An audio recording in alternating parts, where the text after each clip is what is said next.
Shalom. First and foremost, I would like to give all praises to Yahweh, Bahashem, Yahweh Shai, Bahashem Ha Rekakwadash Ma'amath. Double honors to the apostles of Great Millstone and the elders. Double honors to my elder as well, Aharawan Ban Yasha Allah of the Lions Den Camp. And salutations to the fellow Akim, Outwafim and children that believe in truth and in sincerity. It's your brother Athan Allah back to another lesson, and Yahara Tazah is edifying. I want to start off in the book of Psalms, chapter 64 and verse 1. Prayer for deliverance from secret enemies. To the chief musician, a psalm of David. All right. Hear my voice, O power, and my prayer. Preserve my life from fear of the enemy. Hide me from the secret counsel of the wicked, from the insurrection of the workers of iniquity. All right. And we're in those times. All right. To where the wicked and the righteous are at the same table. Right. The tares and the wheat are growing together. As the scriptures say. All right. So this is a song, all right, of David to the chief musicians, man, of what?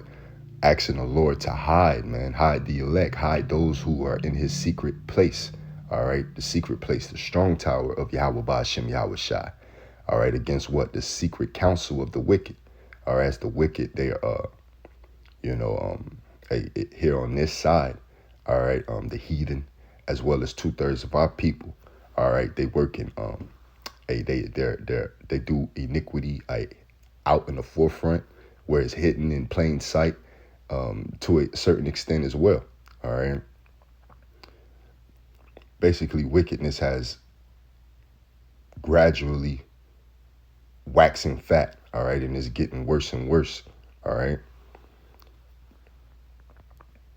Verse 3, who whet their tongue like a sword and bend their bows to shoot their arrows, even bitter words, that they may shoot in secret at the perfect. Suddenly do they shoot at him and fear not. They encourage themselves in an evil matter. They commune of laying snares privily. They say, who shall see them? Right. Especially Esau Edom. All right. He's the cunning hunter. He's the trap layer, the gin setter. All right. As all he does, man, tries to lay what? Gins, trap, snares for our people. All right. For the so-called Negroes, Latinos, and Native Americans. All right. The apple of the Lord's eye, the Israelites, according to the Bible. All right. That's his job, man. That's his MO. What? To try to throw you off, to make broken promises. All right. That's why going into what I wanted to go into, the book of Daniel. All right. The prophet Daniel knew not to deal with this devil. All right. Yeah, we have to deal with this devil to a certain extent. As the scriptures say, we go to the heathen as a one of all things. But this is the time of where we have to instill faith, all right, and show that faith that we possess, no matter how big or how small that faith may be. All right, we have to hold on to that faith and trust in Yahweh Ba'ashem Yahweh Shai and go out on a limb through the spirit of Yahweh Ba'ashem Yahweh Shai and move accordingly, man. All right, according to our salvation, because we can't be mixed up with the wicked.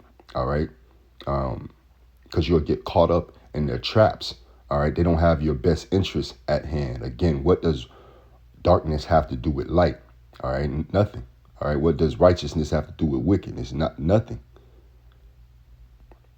So ultimately, it's a separation that's being caused. All right, being brought forth to where the Lord is calling those who are to be separate, to be holy, to be just that. All right. So this is Psalm 64:3. Who whet their tongues like a sword and bend their bows to shoot their arrows, even bitter words, that they may shoot in secret at the perfect. Suddenly do they shoot at him and fear not. All right, the pride of the wicked, right? But what pride comes before destruction? They fear not that they're going and trying to persecute the Lord's people. All right, both the heathen and even 2/3 of our own people, or as they come against their own welfare. All right, they kick up against the pricks. They encourage themselves in an evil matter. They commune of laying snares privily. They say, who shall see them? They search out iniquities. They accomplish a diligent search. Both the inward thought of every one of them and the heart is deep. But Yahweh shall shoot at them with an arrow. Suddenly shall they be wounded, man. You know, so they got a judgment that's coming, and that's what they know, and that's why the whole earth is about to be in a catastrophe, and a quagmire, and a haste, and an array. All right, because this devil knows he has but a short time, and he has to cause turmoil throughout the four corners of the earth. All right, the confusion. But just going into Daniel and speaking on Daniel and how he knew not to deal with this devil at a certain extent. All right, being in Babylon under the king of Babylon. All right, but I'm gonna start at Daniel chapter 1, and I'll start at verse. I just start at the top of verse 1. All right, but the point is from like 5 on down. A little quick read, but it says here, Daniel 1:1, in the 3rd year of the reign of Jehoiakim, king of Judah, came Nebuchadnezzar, king of Babylon, unto Jerusalem and besieged it. Right? All right. Well, we fell to what Nebuchadnezzar, he was Assyrian. All right, not Babylonian, but he was Assyrian. All right, well, we went into captivity. All right.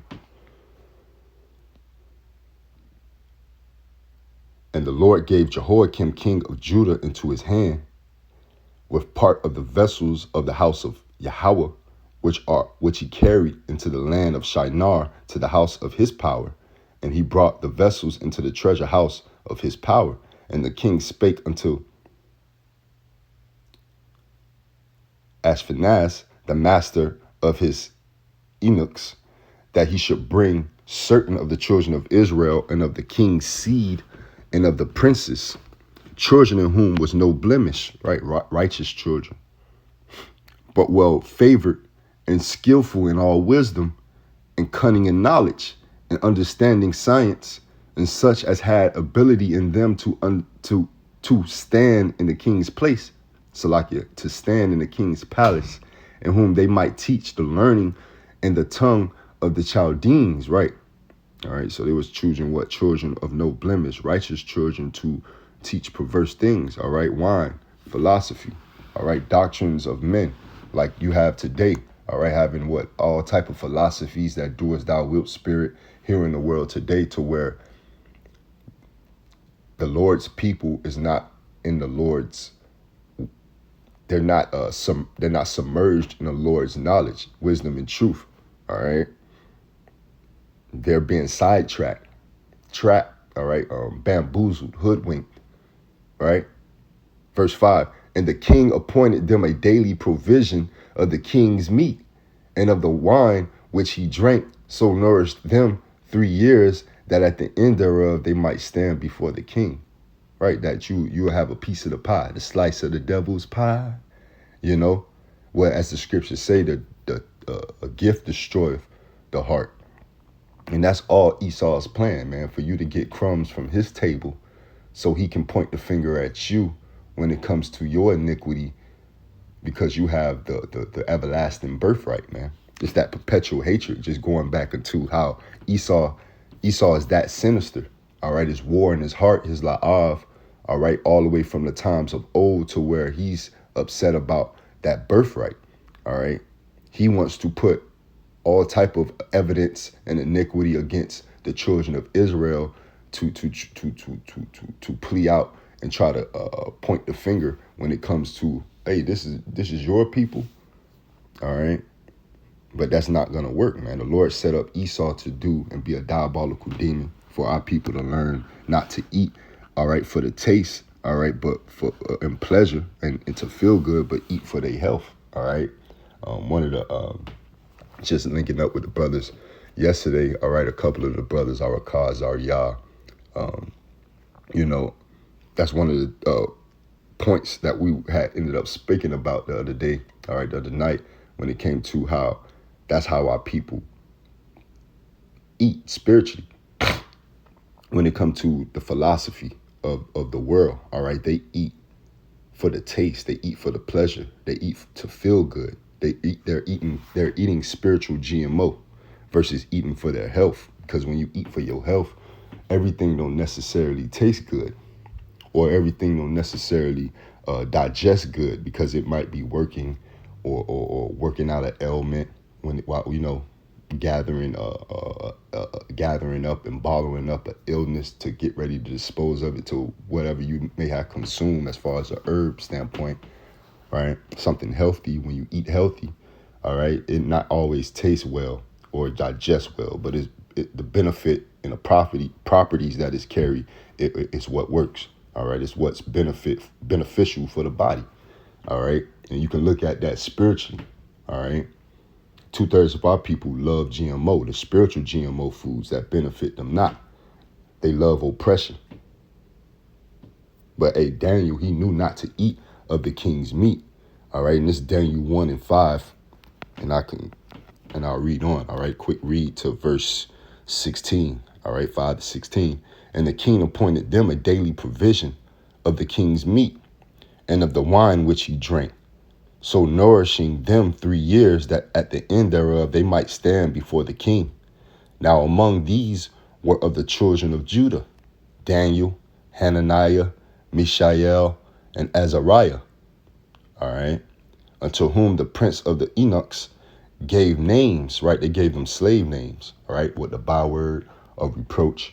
All right, you look at the old movie Roots, when the slave master beat Kunta Kinte, all right, which was you can refer that to being like a form of his Hebrew name, and he was chastising them and beating them almost to death in front of the other slaves, right, backbreaking them to a certain extent, of telling him his name go be changed to Toby, all right, and damn near was beat to death because Kunta was standing on his name being Kunta Kinte and not Toby, until the people were just like, just say Toby, man, so you can live.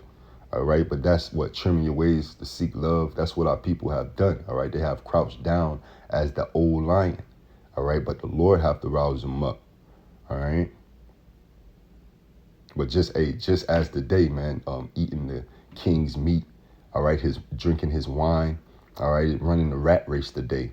All right, going to his theological cemeteries, learning of his way when his way is leading you to destruction.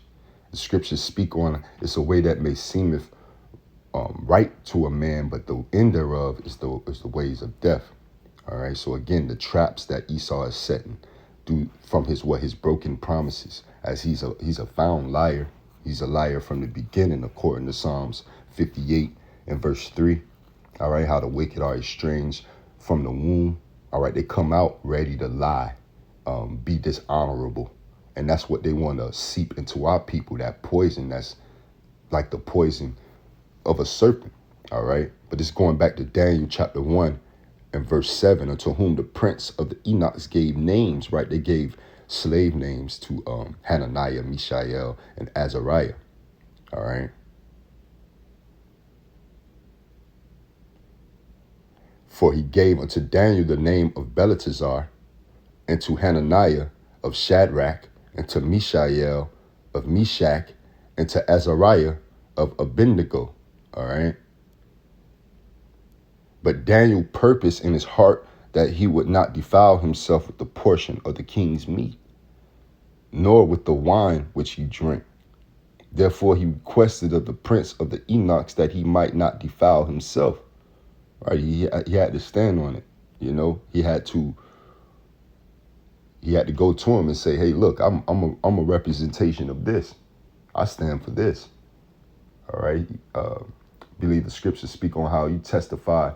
You have to testify your Savior openly, especially against the secret counsel of the wicked. All right. Verse 9, now Yahweh Ba'ashem Yahushua had brought Daniel into favor and tender love with the prince of the eunuchs, right? The scriptures even speak with that. When you're in peace with the Lord, even your enemies be at league with you. They don't have no choice. Verse 10, and the prince of the eunuchs said unto Daniel, I fear my Lord the king, who have appointed your meat and your drink. For why should he see your faces work liking than the children which are of your sort? Then shall ye make me endanger my head to the king. Right? You making it hard for him. You don't want to go and refer that message Then said Daniel to Melzar, whom the prince of the Enochs had set over Daniel, Hananiah, Mishael, Azariah, prove thy servants, I beseech thee 10 days, and let them give us pulse to eat and water to drink. Right? And pulse is more so herbs, vegetables. Then let our continence be looked upon before thee, and the continence of the children that eat of the portion of the king's meat, and as thou seest, deal with thy servants. So he consented to them in this manner, and proved them 10 days. And at the end of 10 days, all right, a certain amount of time, their countenance appeared fairer and fatter in flesh than all the children which did eat the portion of the king's meat. Right, it yielded more of a substance. It was more profitable.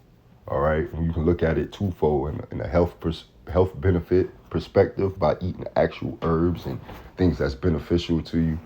All right, for your health. All right, versus eating a lot of the beast. All right, but even twofold. All right, spiritually. Eating what's profitable for your soul, for your spirit, and that's this word. All right, eating the whole roll. We can go into Ezekiel, but even for Ezekiel, it was sweet, but when he digested, it was bitter. All right, because not everybody wanted to subscribe to this truth. All right, as Ezekiel woke up to this truth and was enlightened. All right, and ecstatic, blessed, and maybe gung ho. Your peers might not be as such when you come and bring them this good word, this good news, this gospel. All right. So that's what makes it bitter. All right. Because you would think that they have the same interest, man, that they're ready to get up out of here too. But then you really see the spiritual sickness that certain of our people have. All right. Amongst our people. All right. And how the Lord have them in a strong delusion. And it's only of the Lord to give that increase or to bring them out of that delusion, all right, once we break that fellow ground, all right, and plant a seed, all right, do our part. But this verse 16, thus Melzar took away the portion of their meat and the wine that they should drink and gave them pulse, all right. Now I want to go to the book of Isaiah chapter 30, and I'll start at verse 12. Wherefore thus saith the Holy One of Israel, because ye despised his word, and trust in oppression and a perverseness, and stay thereon. Right, and that's what our people do. They trust in oppression and perverseness. All right, again, that perverseness what goes into that wine, all right, that meat.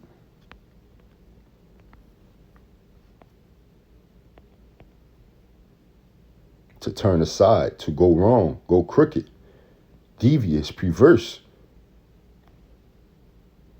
All right. Strong's H 3868. Lose. All right. To depart, man. That's what our people have done. They departed from the law, statute, commandments of Yahweh Ba'Shem Yahweh Shai, their way. All right. Their identity, their culture. Because what? They trust in oppression. They're subject to that Stockholm syndrome. All right. They're okay with being a slave. All right. They have drunk of the wine that's raging. All right. The strong drink. And they're deceived, man. But as the scriptures say, man, whoever is deceived is not wise. All right. So we have to use wisdom. All right. Just as well as we have to use wisdom ultimately. And ultimately, you have to have that fear of the Lord, man, to move upon that wisdom, man. All right? Upon that understanding. But it's verse 13. Therefore, this iniquity shall be to you as a breach ready to fall, swelling out in a high wall, whose breaking cometh suddenly at an instant, man. And anybody who knows construction, like when a high wall, all right, the swelling of a high wall, ultimately is something wrong with the infrastructure, all right? Whether that high wall might be too heavy for the roof or the building, whatever the case may be, it may crack. It's ultimately going to come down. All right, it's not going to stand. All right, the high wall swelling up, the stability ultimately is being decreased. All right, then comes what? The crackling, the breaking down, the judgment, so to speak.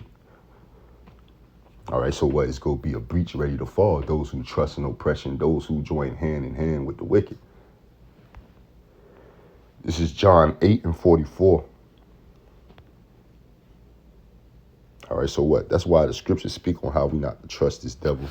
All right, but again, 2/3 of our people are going to trust in oppression. They're going to eat of the king's meat. All right, and they're going to get those stomach ulcers. They're going to get those cancers. They're going to get those ailments from eating of those GMO foods, man, spiritually. This is John chapter 8 and verse 44. Ye are of your father the devil, and the lust of your father ye will do. He was a murderer from the beginning, and abode not in the truth, because there is no truth in him. Right? All right, and this ultimately speaking about Cain, but it's directed to 2/3 of our people. All right, because they have gone in the ways of Cain. Baal. All right, and they're what? They are their father the devil. They're going to do the lust of the enemy. They're going to do the will of the enemy versus the will of the Heavenly Father, Yahweh Ba'ashem Yahweh Shai. Because why? They trust in oppression and perverseness. When he speaketh a lie, he speaketh of his own, for he is a liar and a father of it. And because I tell you the truth, ye believe me not. All right, always willing to gainsay, listening to come back and have to have a gainsay, man, to have an answer to combat. All right, versus listening to have an understanding. All right, this is the book of Sirach, Ecclesiasticus, and the Apocrypha, and I want to start at chapter 8 and verse 1. Strive not with a mighty man, lest thou fall into his hands. Right? You know, don't join hand in hand with the wicked. You know, he's not going unpunished. Eventually, you have to separate. You know, get what you get. You know, handle your business if you got business with them. Whatever the case may be, the wicked in general, man. Esau, the heathen. All right, 2/3 of our people. And move along, man. So what? Strive not with a mighty man, lest thou fall into his hands. Be not at variance with a rich man, lest he overweigh thee. For gold hath destroyed many and perverted the hearts of kings, right? You know, don't be at variance with a rich man. All right, he's always go have the upper hand. You know, the power over you to try to finesse you. That's why you up under him, man. We go to the heathen for the want of all things. All right, so he tries to make Jacob feel indebted to him, you know, always to keep him coming back. All right, because what gold have destroyed many, man. All right, a rich man, a mighty man, he becomes to have an evil heart, an evil la'av, man, because he has to stay richer. He has to stay rich. All right, that's his mindset of how to stay rich at that point. Once he got there, and it took a lot to get there. It took a lot of effing over a lot of people to get there. All right, so what? It pervert the heart of kings. All right, that's why it says the scriptures speak on how the money itself ain't evil, but the root of it is. All right, the lust of it. How people covet after it. Strive not with a man that is full of tongue, and heap not wood upon his fire.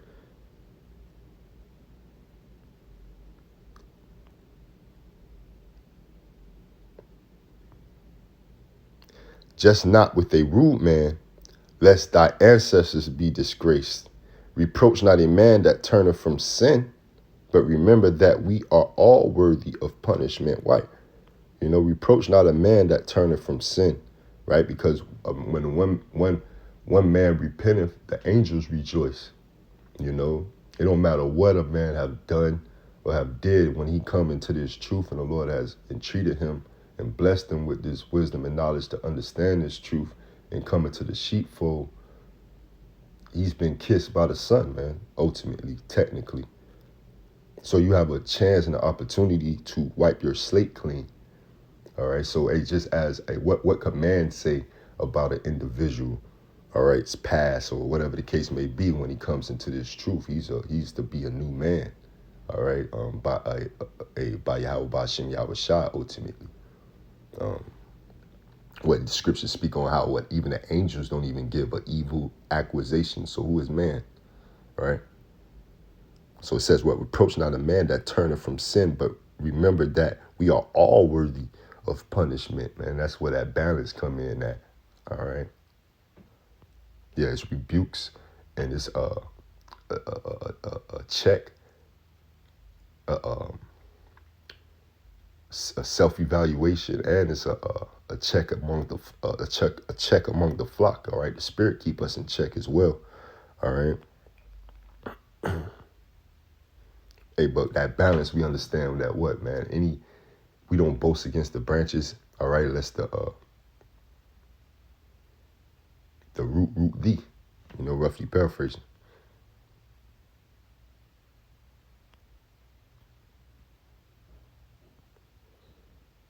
This is a good point. In verse 8, despise not the discourse of the wise, but acquaint thyself with their proverbs.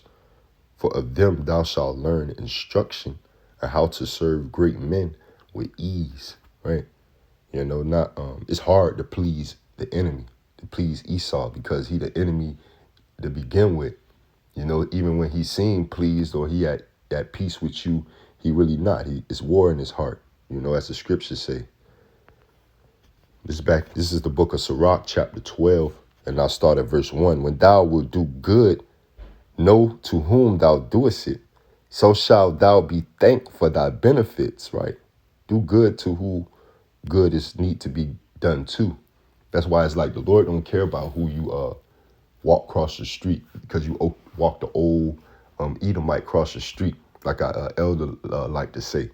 All right, the Lord is no respecter of persons. He don't care about those little small fleshly gestures. All right, the Lord might be giving that old wicked individual Godspeed, right? So it says what here in verse 2, do good to the godly man, and thou shalt find a recompense, and if not from him, yet from the Most High. All right, the Lord will reward thee openly.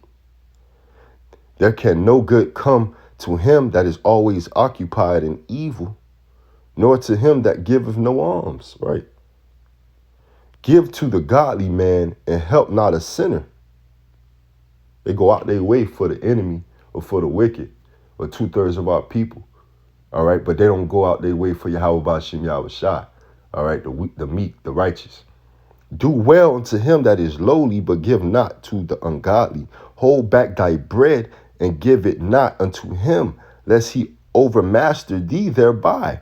For else thou shalt receive twice as much evil for all the good thou shalt have done unto him. For the Most High hateth sinners, and will repay vengeance unto the ungodly, and keepeth them against the mighty day of their punishment, man. Right. That's Amos. He know how to deliver the godly out of temptation and deliver the wicked to condemnation, man. Roughly paraphrasing. Verse 7, give unto the good and help not the sinner, man. Right. So give unto the good and help not the sinner. All right. Don't join hand in hand with the wicked, man, because the Lord will eventually cut you off. This is Proverbs 11 and verse 21. And Yaharatazah, this lesson was edifying. Though hand join in hand, the wicked shall not be unpunished, but the seed of the righteous shall be delivered, man, right? So it's all about the deliverance for Jacob. Shalom, Habatan, DTA, to the next one.